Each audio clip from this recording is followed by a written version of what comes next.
Today we're going to be talking about all the books that I've given 5 stars in 2025. As I'm filming this video, it is the 14th of December and I've read 73 books this year. I'm really proud of that for me myself. I had a really major reading slump in the middle of like spring and summer, so I'm really excited that I was able to read it all. Out of them 73 books that I've currently read this year, 10 of them are 5-star reads. Some are on my Kindle, some are physical reads. So let's get into the 10 that I rated 5 stars this year, and hopefully next year we can get 20 reads as 5-star. That would be really good. We're going to start off with the Kindle reads first. First one is Never Lie by Freida McFadden. Really liked this book. I'd seen lots of really good things about this book as well, and it was one of hers that I hadn't read. I've read about 5 or 6 Freida McFadden books out of like the millions that are out there at the moment. However, I did really enjoy it. I'm looking forward to reading some of her older ones because I think I've read all like the trendy, popular BookTok ones. So I'm excited to read some of the other ones next year. I find they're a really good palette cleanser. I know some people do say that they are predictable, but when I'm sitting down reading a book, I don't think about what's going to happen next. I'm in the story. I don't try and theorise too much. I might be like, oh yeah, it might be this guy, or I don't really trust that. But other than that, I'm not thinking, oh, I know what the plot twist is going to be. I'm normally just there, enjoying it all, not worrying too much about the plot twist. I'm really sorry, I've just changed the angle because I realised you could see my fridge. So that is Never Lie by Freida McFadden. We have got another Freida McFadden book on the list, and I'm going to quickly talk about it now. And this was The Housemaid's Secret, also by Freida McFadden. This was the second book in the Housemaid sort of series she's going on. I don't really want to give you too much because I don't want to give anything away from the first book. I did really enjoy it. It was a page turner as well. It was really nice to be with the same characters from the first book. And the plot twist again really got me, and it was a real page turner and palette cleanser. Other than much that, I don't really rate thrillers too much. As long as a thriller's like really quick, it's really got me into it, it's shocked me, and I've enjoyed it. That's normally when I rate a thriller a 5 stars. I'm not normally too harsh, I want to say, on a thriller. I really enjoyed the pace of it. It was good pacing, it was good characters, it was a good plot. I'm not normally too much harsher on a thriller than that. As long as it's kept me entertained and I enjoyed it and I would recommend it to other people, that's my rate a thriller a 5-star. One more book that was a Kindle read, and this was a really recent read for me actually, and I've already done a review on TikTok about it because I actually really enjoyed it, and I want to start doing individual book reviews for all the books I read. This book was He Sees You Whilst You're Sleeping. So this was a Christmassy stalker dark romance. I loved it. I ate everything up. I hadn't read anything like this in a good while. I don't know if I've really read, other than probably Lights Out, a stalker romance. So it was really nice. I then immediately bought the second one and read the second one because the second one wasn't on KU. So I thought, if you are into dark romance, but it's not like super dark, and you want to get into dark romance, I think this would be a really good book for you to read. I praised from the stalking part. It was quite cute and wholesome. It was all set at Christmas. That was really nice. It was a bit of a spicy creator as well as being an influencer, so that was quite nice as well. So a bit different. I hadn't read anything like that before. All the other books I've read, I have the physical copies of. It doesn't necessarily mean I read the physical copies. I may have read them on Kindle. However, we are going to get into this. They are not in order of the order I read them. I've just put them in a random order of what I got them out the shelves of. So, the first one we have was Wild and Wrangled by Lila Sage. I loved the Rebel Blue Ranch series by Lila Sage.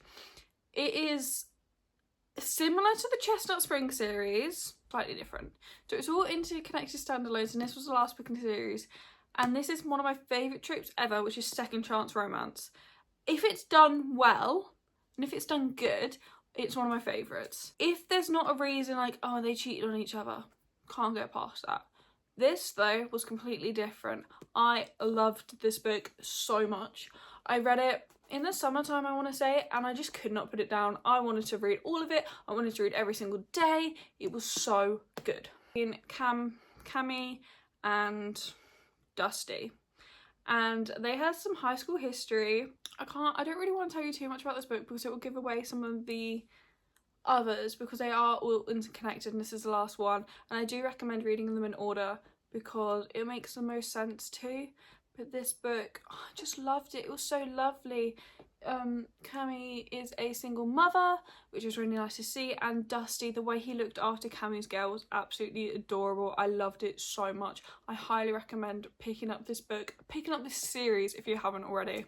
So the next book I've got is from the Variety series, and it is The Play by Elle Kennedy. I finally finished the off-campus series this year. I started the off-campus and Variety series in like 2022 or 2023, I want to say. So this book I've had on my shelf for 3 years and have not picked it up. I have now finished the Briar series. This book, I loved it so much. So she is his tutor, and this is following Hunter Davenport. If you've read any of the other ones, you will know. So this is following Hunter Davenport and Demi. Demi is Hunter's tutor. Yeah, she's got a boyfriend.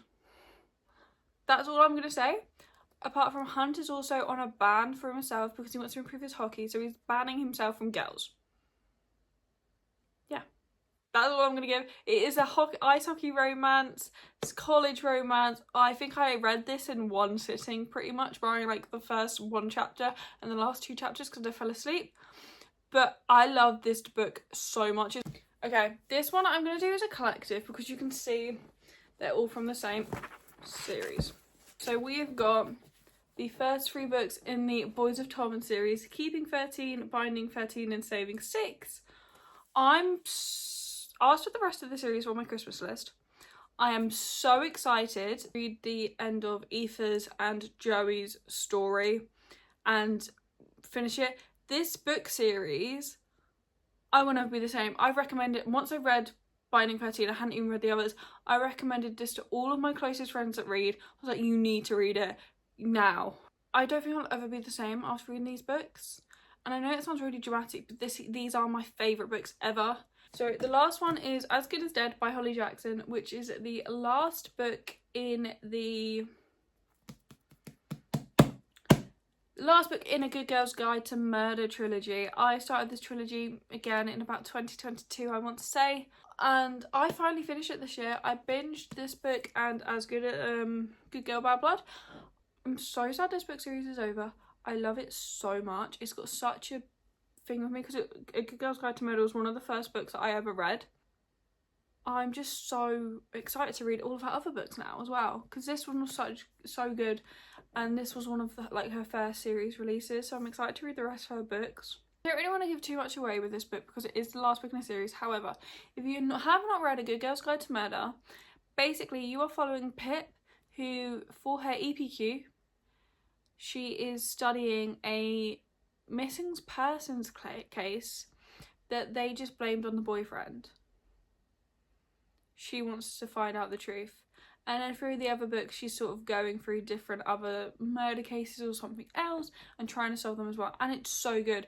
They're multimedia, you've got interviews, you've got text messages, you've got parts of her EPQ and her blog in there as well. Then you've got the stories. It's absolutely incredible. And the last one we've got is, again, the last book in a series, because I read the rest of this series last year, so I can't really include it. But I did also give them a 5-star. And this is A Curse of True Love by Stephanie Garber. My baby. And Angelina and Jax, honestly, one of my favourite fantasy series ever.